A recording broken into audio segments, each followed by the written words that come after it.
Hello, lovely people. Welcome to day 25. This is week 2 update. I'm going to talk about 4 things. First, puzzles. Second, 2 rapid games I played over the board in a nearby town. 3, me and my thoughts about my own rating. There's a little bit of sort of copium, but we'll get to that. Number 4, a little bit about why I'm doing this, because I don't really just chat to you that much about general stuff. I usually have a point, and so it just may be good to take this time when I'm not showing you any chess, just to sort of discuss, just to sort of, you can get to know me a little bit. So I know that you liked, on average, you liked the snappiness of the 15-minute video I made with the 6.5 puzzles. So I'm going to keep the attempted snappiness, and let's get right to it. So, puzzles. I told you in the last weekly update, I think I said this, that I would give you some data about how my puzzles have gone in the following week. I failed at that. I did not create the data, and I'm not going to spend the time to go and retroactively create it. I need to put more time in every day to think, okay, how much did I do here? How much did I do here? I'm doing puzzles in like 4 different locations, so I need to put the time in, and I am keen to do that. I think it's worth me sharing with you, okay, I spent this long. I'm getting better at doing time tracking, but I'm not very good at it yet. I just forget to end the timer. So I come back to a timer and it says, you've been doing puzzles for like 16 hours. And I obviously haven't been doing that. So I will get better at tracking, and I'll get better at every day just having a look over and say, okay, I did 7 puzzles on CT Art. I did 6 on Chess Tempo, Lichess, etc.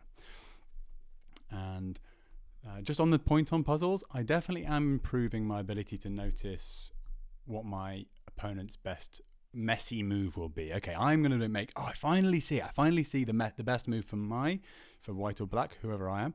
And I think, okay, yeah, it looks like it works. And then I usually think through as far as I can and think, okay, this works because I will be able to checkmate, or I'll be able to gain an advantage in this way. And I am often, even now, even though I know it's a problem and I have known for a while, I am often still making the mistake of, or I'm still not anticipating my opponent's move that sort of like doesn't directly respond to the thing I'm doing, but is like a sort of a distraction move, or a move which I then have to kind of react to. And I'm still not amazing at that. So that's one thing. But I am better at it. I certainly have a few times where I wouldn't have done otherwise. I've certainly got all the way through to the end of a line, which is really nice. So that's puzzles. Second thing, I played in a little mini casual match, 2 rapid games in person in a local town from my club. And it is, I've joined Market Harborough Club in the Midlands, and I don't know if I've mentioned that before. I may have. So I managed to win both the games, but I was losing in both of the positions. Like, it was just one person, they miscalculated, and I managed to find a nice little trick and won that game.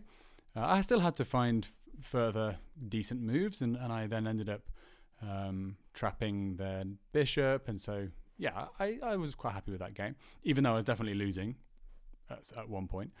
And then I sort of, on the next game, found myself in a very weak position. I let my opponent sort of pile up on a backwards pawn of mine, and I was thinking, okay, I can sort of deal with this. But my opponent was thinking, this guy's dead lost, he's screwed, and didn't really pay much attention, and then put his knight on a square I could just take for free. So both of those players were decent bullet players on chess.com, but just don't have that much experience in Rapid. And I think that they both just thought they're winning, and they maybe lost concentration. So I'll take that. I'll take the win over someone who loses concentration. But it wasn't. I didn't come away from that thinking, I'm the guy. Look at me, I'm amazing. I came away from that thinking, well, it's nice to get a couple of wins, even though I don't feel like I completely deserve them. But hey, you take those wins. Number 3. What did I say number 3 was? Yeah, my thoughts about rapid. No, my thoughts about ratings based on some rapid losses I had earlier in the week. So I have put a decent amount of thought into my hesitation or my concern with my own decline in ratings recently. I definitely have put quite a lot of pressure on myself and felt a little bit awkward about doing this project, and then my rapid rating on chess.com and Lichess and my classical rating, on Lichess, falling quite significantly. So I have, worked the cogs through, Copium, definitely as a part of this conversation. I don't know if you've heard of copium. So copium is like you are the drug of copium is you are trying to cope by somehow rationalizing your inadequacies in such a way that you actually it's actually a virtue that you're losing. So in this case, I am not focusing on ratings from now on, as far as I can help, by realizing all I'm trying to do is get better at chess. If I was a 2000 rated player and I started with the rating I have now, it wouldn't take me that many games to get up to 2000. So I don't need to worry about my rating now. I don't need to be embarrassed in front of you guys and think, hey, I should be better than this. I'm making stupid mistakes. Of course I'm going to make stupid mistakes. And when I improve, doing the things that I'm very confident are going to help me improve, then my rating will improve eventually. Even if I spent the next 9 months stagnating in whatever rating range I am now, if I then, in all that time, was improving at chess, and then suddenly, for some reason, it just clicked and I started playing better, all the sort of like improvements in my chess game, theoretically, suddenly became practical and I started winning games, it wouldn't take very long for my rating to skyrocket. So I don't need to worry about it. And that's my strategy, my mental gymnastics that I'm using to cope with the crushing pain of losing all those rating points. All right, that's number 3. Lastly, what am I doing this for? Why did I quit my job? I thought I'd just spend maybe a couple of minutes just discussing. This is a bit of a one-way conversation at this point. So rhetorically discussing, what am I doing? Why did I quit my job? Why did I pick chess? So I'm going to talk a little bit more about my feelings about paid work, and like personally, not in general, I'm not giving a lecture, but just like how I felt about my jobs, like my various careers, like little mini careers, I suppose. I have always been looking for the thing which makes me want to get out of bed and go to work. Not all the time. I understand I'm never going to consistently want to get out of bed and go to work, but just even some of the time. Like I don't think I've ever had a Monday morning where I've thought, I'd love to go to work this morning. I can't wait. And that sucks. So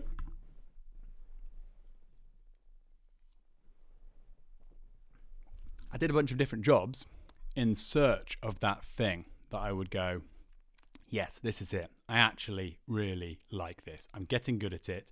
I feel the motivation to go into work. I can have a day off at the weekend. I've just had 2 days off. It's Monday morning. Hell yeah, let's get into this. I never had that. So I kept on searching for it. And I don't know if it's because I was in a salary-taking job, or if it's because none of the actual industries or jobs that I was doing were just right for me. I'm not saying that I disliked a lot of them. I think for a lot of the time I actually quite liked what I was doing. I just never loved it. I never actually loved what I was doing in any of the roles I was doing. There were elements that I loved, but I never loved the whole thing. And I kept my standards like the threshold is love. I have to love this thing. And because I never found that, I decided ultimately I still needed to keep searching. And this is the next element in that search. I do feel like this is a very clean, different chapter to all the other jobs I've had, all the other things I've been doing. I can't consider this a job yet. I'm not earning any money, but I definitely think it's a next sort of chapter because I am actually enjoying it. I am actually getting up and thinking, "Oh, okay, yes, I'm going to carry on with that thing. I'm going to keep on those mate in threes, those Polgar mate in threes from that book that the Chess Dojo recommends. I'm making some good progress there." So, yeah, that's another set of puzzles. I'm doing like 5 different puzzle categories here. So I don't know how best to describe it other than I think the one word description of what I'm looking for is flow. So that the flow state, if you've not come across it, you probably have. Give it a Google. And it is the state you can get into where you're basically lost in the thing you're doing. And I don't think I've ever found that in normal salary taking work. It may be that if I started a business and I was my own boss and I did my own thing, whatever, and I constructed exactly how I spent my time and how I thought this company, this business that I had made myself would work. Maybe that would be the thing and I would get into flow that way, but I've never found it in normal jobs, and so this is my next effort into finding that. Finding something I love probably means finding something I'm getting into flow state for. I try to make this snappy, and then it's quite difficult to make talking about big old general motivation snappy. I think I'll end here. I hope you're having a fantastic Monday. I think I'm going to make these on Friday, these weekly updates from now on, because I don't think Sunday's a very good day for it. I end up doing stuff on Sunday, and then yesterday, for example, had a friend over and did not find the time to make this update. I hope you are having the best day of your life. Genuinely, get out of here. Scram. Go and have the rest of the best of the day of the... See you later. Bye-bye.